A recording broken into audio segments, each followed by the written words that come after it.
योग का उद्देश्य है ज्यादा से ज्यादा ऑक्सीजन हमारी शरीर में पहुंचाना। तुम देखो, ज्यादा खा लो अगर तो मन नहीं कहता लेट जाए। बहुत सारे लड़कों के पराजय की वजह है स्ट्रेस। मन से कोई काम तुम 21 दिन करा दो, उसकी आदत पड़ जाती है। इस दुनिया में कुछ भी स्पष्ट नहीं है। कलाम साहब पायलट होना चाहते थे, साइंटिस्ट बन गए, इसलिए जिसने भी रिस्क लेना सीख लिया उसका जीवन बन गया। कह रहे भैया उतने सोचो जितना औकात होए, रिस्क लेना ही है। अगर कुछ भयंकर करना है जीवन में तो रिस्क लेना ही पड़ेगा, अनिवार्य है वो। कल से सुबह उठ के 4 बजे फाड़ डालना, एकदम पढ़ना है बैठकर, और ये करना। रात में जो माहौल बनाएगा ये, बहुत सारे लोग खैनी के नहीं खाते तो वॉशरूम भी नहीं जा पाते। सोचो खैनी के गुलाम है। तुम्हें भी अपने आप को उतनी गर्मी देनी पड़ेगी खुद को बदलने के लिए। जितने लोग हरामखोरी के चक्कर में हैं, तावीज मिल जाए, कोई पूजा करवा ले, इनका कुछ होता ही नहीं जीवन में। कमजोर मन की बड़ी महत्वाकांक्षा कभी नहीं पूरी होगी। तो आज धन से ज्यादा मन की गरीबी है। जीवन सूत्रों पे चलता है कि धरती खत्म होगी सिर्फ पेड़ों के खत्म होने से। इसलिए हिंदुओं ने पीपल के पेड़ के नीचे भगवान शंकर की स्थापना की।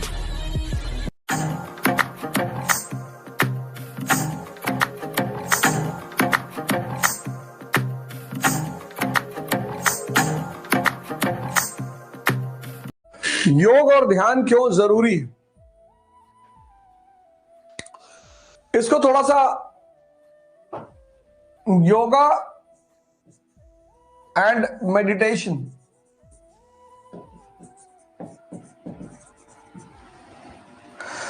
योग तो जरूरी इसलिए है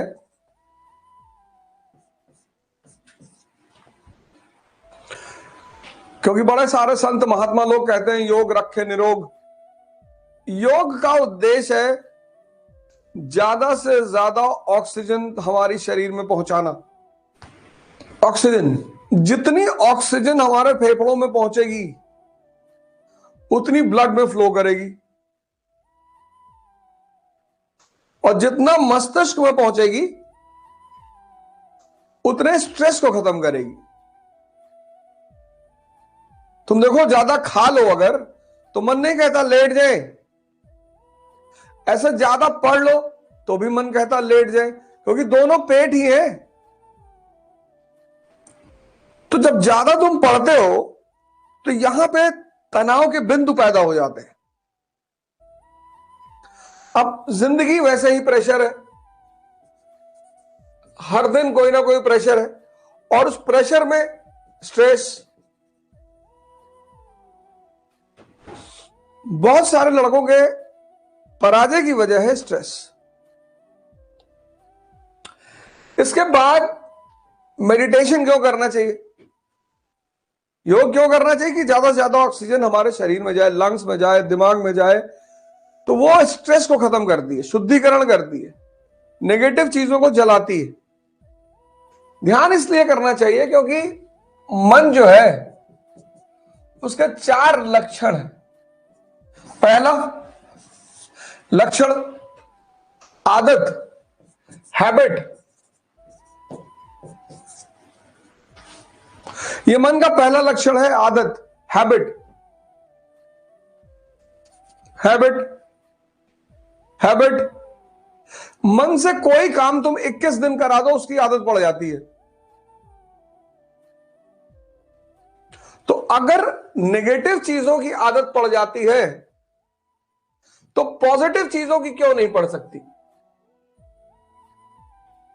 जैसे हम सुबह उठ गए 6 महीने, तो फिर जीवन भर उठोगे 5 बजे, कितनी प्यारी आदत डेवलप हो जाएगी। मन का ये पहला लक्षण है, आदत। उसको ट्रांसफॉर्म करना है, उसको बदलना है। दूसरा मन का कैरेक्टरिस्टिक है द्वंद्व। द्वंद्व मतलब ड्युअलिज्म। ये करें कि ना करें, ये करना चाहिए कि नहीं करना चाहिए, द्वंद्व, यह मन का दूसरा सबसे बड़ा लक्षण है। 98% लोग इसके शिकार हैं। क्यों? इस दुनिया में कुछ भी स्पष्ट नहीं है। Nothing is clear, nothing is clear in this world. इस दुनिया में कुछ भी स्पष्ट नहीं है, और हम चाहते हैं कि हर चीज स्पष्ट हो जाए। यह है, इस दुनिया में कुछ भी स्पष्ट नहीं है। कलाम साहब पायलट होना चाहते थे, साइंटिस्ट बन गए, राष्ट्रपति बन गए। यहां कुछ भी स्पष्ट नहीं है, अगला सेकंड स्पष्ट नहीं है।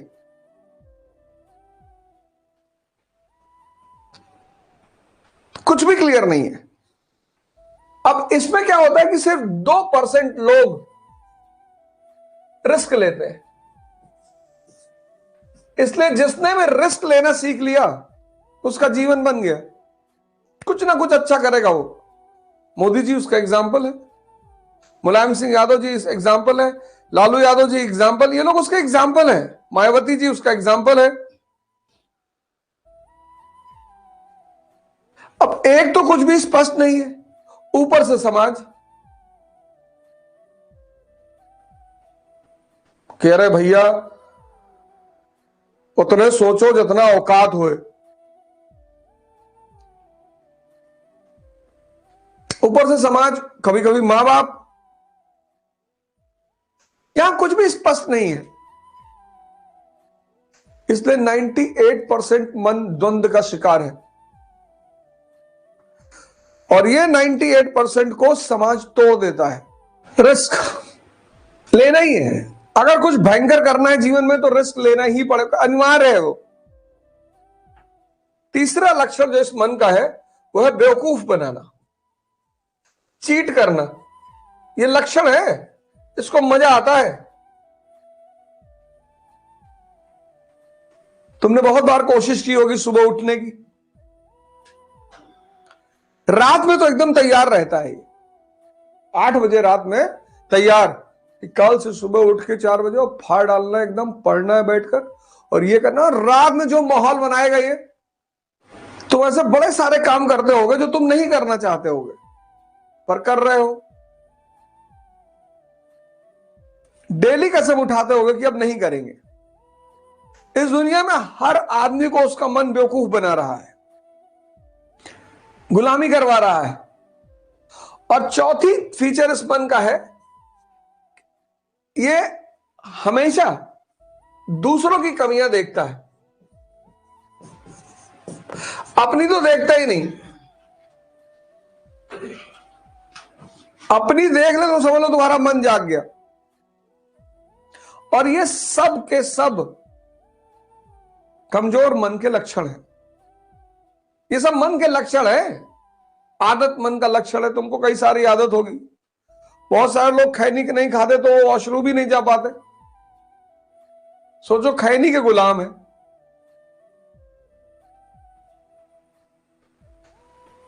तो मन की आदतों को बदलना है, द्वंद्व से बचना है, इस ड्यूअलिज्म से बचना है, क्योंकि दुनिया में कुछ भी क्लियर नहीं है।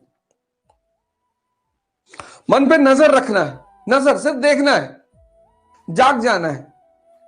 तुम्ही से शक्ति लेके तुम्ही से काम करा देता है क्योंकि तुम बेहोश हो। और अपनी कमियों को देखना है, दूसरों की कमियों को नहीं देखना है।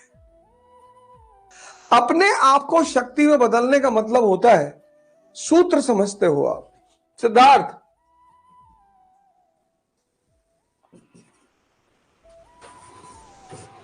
बुद्ध। अब सिद्धार्थ और बुद्ध के बीच का जो दौर है जिससे तुम बचना चाहते हो, यह दौर है तपस्या का।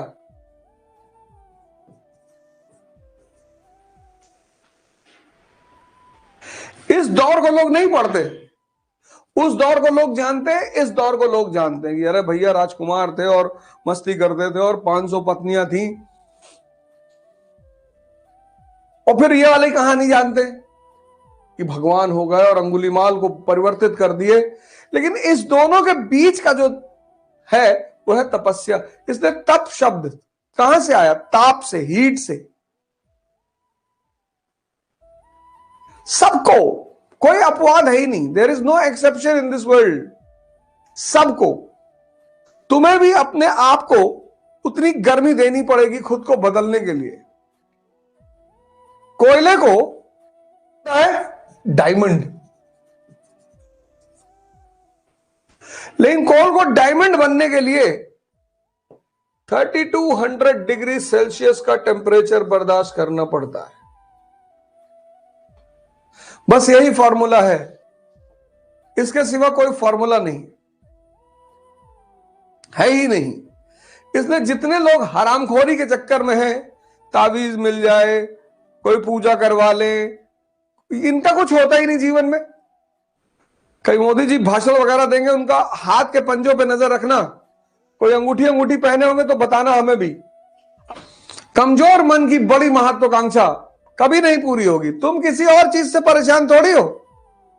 आज का ये जो युवा है बहुसंख्यक, वो किसी और चीज से परेशान थोड़ी है, उसका मन कमजोर है और सपना बड़ा है। तो कमजोर मन से बड़े सपने कभी पूरे ही नहीं हो सकते, संभावना ही नहीं। उस कमजोर मन को ताकतवर बनाने का नाम है ध्यान। उसको तुम कर ही नहीं रहे हो। क्या पढ़ लें, ये पढ़ लें, वो पढ़ लें, फलानी किताब पढ़ लें, इनसे पढ़ लें, उनसे पढ़ लें। सर गरीब बच्चे कैसे पढ़े? जो बच्चे धन से गरीब हैं उनको पढ़ाया जा सकता है, लेकिन जो मन से गरीब है, आज धन से ज्यादा मन की गरीबी है। ये सब सूत्र हैं, जीवन सूत्रों पे चलता है। ये बड़ी बड़ी किताबें पढ़ के कोई फायदा नहीं। तुम पेड़ को एक लोटा पानी चढ़ाते हो, वो तुम्हें ऑक्सीजन दे रहा है। ये धरती खत्म होगी सिर्फ पेड़ों के खत्म होने से। एयर प्यूरिफायर लगाए जा रहे हैं चारों तरफ, एयर प्यूरिफायर से काम चलेगा। इस धरती का जो लंग्स है वो पेड़ है। इसलिए हिंदुओं ने पीपल के पेड़ के नीचे भगवान शंकर की स्थापना की, क्योंकि जहर वही पी सकते हैं और अमृत दे सकते हैं। तो पीपल 24 घंटे ऑक्सीजन देता है और CO2 पीता रहता है। इसीलिए हिंदू समाज में पीपल के काटने को पाप माना जाता है, क्योंकि उसके अंदर भगवान के लक्षण हैं। जहर को पीना, अमृत देना,